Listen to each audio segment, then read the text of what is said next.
अस्सलाम वालेकुम, कैसे हैं जनाब? सब ठीक ठाक हैं, खैरियत से हैं? मैं भी बिल्कुल ठीक ठाक हूँ, अल्लाह का शुक्र है, अल्हम्दुलिल्लाह। जी, हम मौजूद हैं सोशल स्टडीज़ की क्लास में और आज सोशल स्टडीज़ की क्लास में हम चैप्टर नंबर 8 की एक और एक्सरसाइज मिलके कंप्लीट करेंगे जो मज़ेदार सा काम है। और आज का जो काम है वो कंप्लीट पूरा मैंने नहीं करना है भाई, बल्कि मैं समझाऊंगी आपको और आज का टास्क आपका है, यानी कोई इंटरेस्टिंग सी एक्टिविटी मिलने वाली है आपको। यानी आज की क्लास तो बड़ी मज़ेदार सी है। तो फिर क्या ख्याल है, शुरू किया जाए आज का काम? तो चलें, जल्दी से बुक ओपन कीजिए और आ जाइए पेज नंबर 60 पे। किस पेज पे? पेज नंबर 60 पे।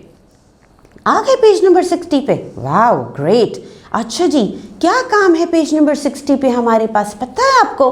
आज हमने जो काम करना है वो है प्रोजेक्ट की एक्टिविटी। जी, प्रोजेक्ट की एक्टिविटी है। और प्रोजेक्ट में काम कौन ज़्यादा करता है?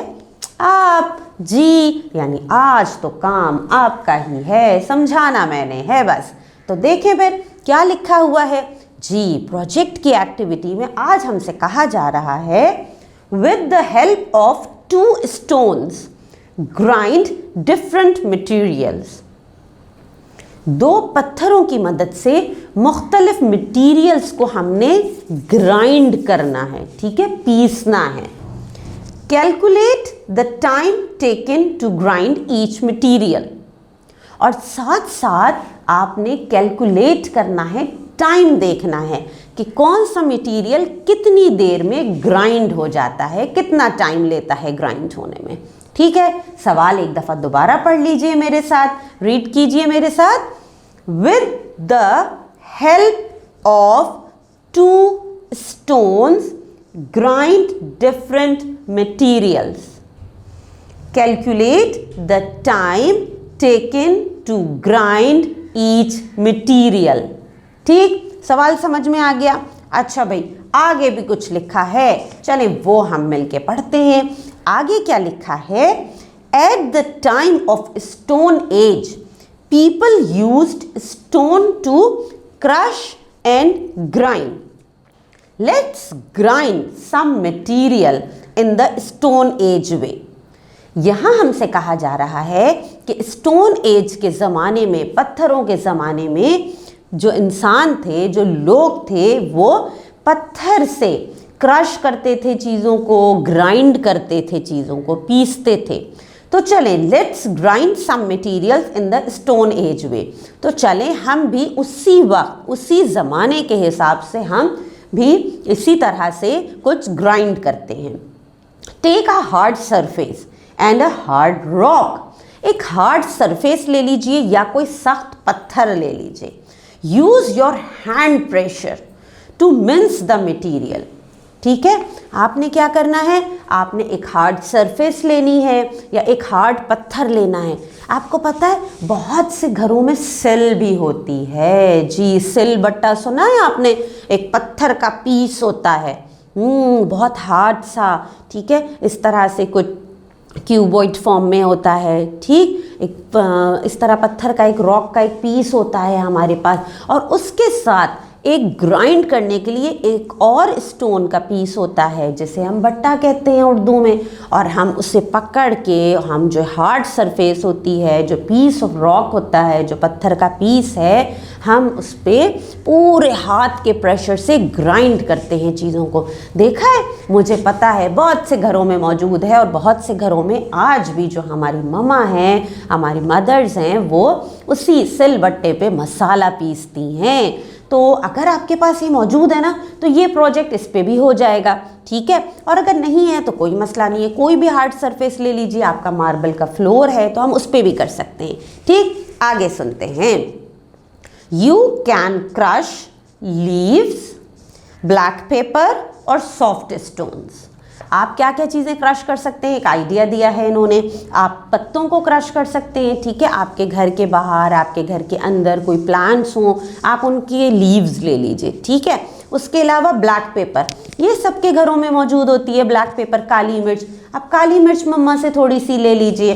और इसके अलावा सॉफ्ट स्टोन्स, कुछ नरम टाइप के, नरम मिट्टी के बने हुए पत्थर हों तो आप वो भी ले सकते हैं। आगे लिखा है place the grinded material in a small plastic pouches and put them on the display. आप जब ग्राइंड कर लेंगे, ग्राइंड करने के बाद जो फॉर्म आएगी, जो शक्ल आएगी उस मटेरियल की, वो आप स्मॉल पाउच में, प्लास्टिक के पाउच में उसे रख लेंगे और डिस्प्ले के लिए रखेंगे। Observe which material took the most and least time to grind. और आपने ऑब्जर्व करना है कि सबसे ज़्यादा किस मटेरियल ने टाइम लिया ग्राइंड होने में और किस मटेरियल ने सबसे कम वक्त लिया, यानी कम वक्त में ग्राइंड हो गया। ठीक है, आसान है ना, मज़ेदार सा काम है। मुझे तो बड़ा मज़ेदार सा काम लग रहा है, मज़ेदार सी एक्टिविटी। मैं तो आज घर जाते ही ये एक्टिविटी करूँगी। ठीक है, और पता है यहाँ पे एक चार्ट भी दिया गया है। इस चार्ट में क्या है, अनग्राइंडेड फॉर्म है, स्टोन्स हैं, लीव्स हैं, ब्लैक पेपर बना हुआ है। अनग्राइंडेड यानी इस शक्ल के पहले होंगे, ठीक। उसके बाद ग्राइंडेड लिखा हुआ है। ग्राइंडेड के सामने जब आप उसे ग्राइंड कर लेंगे ना, आप उसकी किस तरह की शक्ल आ रही है उसकी, वो आप यहाँ पे ड्रॉ कर लेंगे। ठीक है, या आप ये भी कर सकते हैं, जो ग्राइंडेड, आफ्टर ग्राइंडिंग आपके पास जो फॉर्म आएगी, जो आप पाउच में, प्लास्टिक बैग में इकट्ठा करेंगे छोटे से, उसमें वो भी आप यहाँ स्टिक कर सकते हैं। उसके बाद टाइम टेकन टू ग्राइंड, किस चीज़ ने कितना वक्त लिया ग्राइंड होने में। स्टोन्स कितनी देर में ग्राइंड हुए, 5 मिनट्स में, 7 मिनट्स में, वो लिख दीजिएगा। लीव्स ने कितना टाइम लिया, 4 मिनट्स, तो वो लिख दीजिएगा। ब्लैक पेपर कितने टाइम में ग्राइंड हुई, 3 मिनट्स, तो वो लिख दीजिएगा। ठीक है, तो जितना टाइम जो मटेरियल ले रहा है ग्राइंड होने में, वो आप यहाँ लिखेंगे और इस तरह से अपनी एक्टिविटी कंप्लीट करेंगे। है ना मज़ेदार सा काम? जी, समझ में आ गया है? तो जल्दी से 3 तरह के मटेरियल्स इकट्ठे कीजिए। बहुत आसान बताए गए हैं, लीव्स, आपके स्टोन्स और आपका ब्लैक पेपर। ठीक है, ये तीनों चीज़ें लेके इन्हें ग्राइंड कीजिए और ग्राइंड होने के बाद जो फॉर्म बनती है, उसकी जो शक्ल बनती है, उसे पाउच में इकट्ठा कीजिएगा। आपने ये काम कंप्लीट करके इन मटेरियल्स की जो फॉर्म, जो शक्ल बनेगी ग्राइंड होने के बाद, उसकी तस्वीर अपनी टीचर को भेजनी है। छोटे छोटे शॉपर्स में इकट्ठा कर लीजिएगा। ठीक है, वो टीचर को भेजेंगे और साथ टाइम भी नोट करते जाइएगा कि कितनी देर में कौन सी चीज़ ग्राइंड हुई है। ठीक है, ये भी आपने अपनी टीचर को वॉइस रिकॉर्डिंग में बताना है ना मज़ेदार सा प्रोजेक्ट? तो चलें आप ये प्रोजेक्ट कंप्लीट करें, देखें कितनी मेहनत लगती है। जो स्टोन एज था, पत्थर का ज़माना था, लोग कितनी मेहनत से काम करते थे। ठीक, तो आप ये प्रोजेक्ट कंप्लीट करें और इस प्रोजेक्ट के साथ ही आज हमारा चैप्टर नंबर 8 भी कंप्लीट हो गया है। जल्दी से इन मटेरियल्स के बारे में, तमाम चीज़ों के बारे में अपनी टीचर को बताएं, साथ साथ तस्वीर भी भेजें। ठीक, तो चलें आप ये प्रोजेक्ट एक्टिविटी कंप्लीट करें। मैं भी आज घर जाके ये काम करूँगी। ठीक है, तो चलें फिर मुझे दे दीजिए आज के लिए इजाज़त। अल्लाह हाफ़िज़।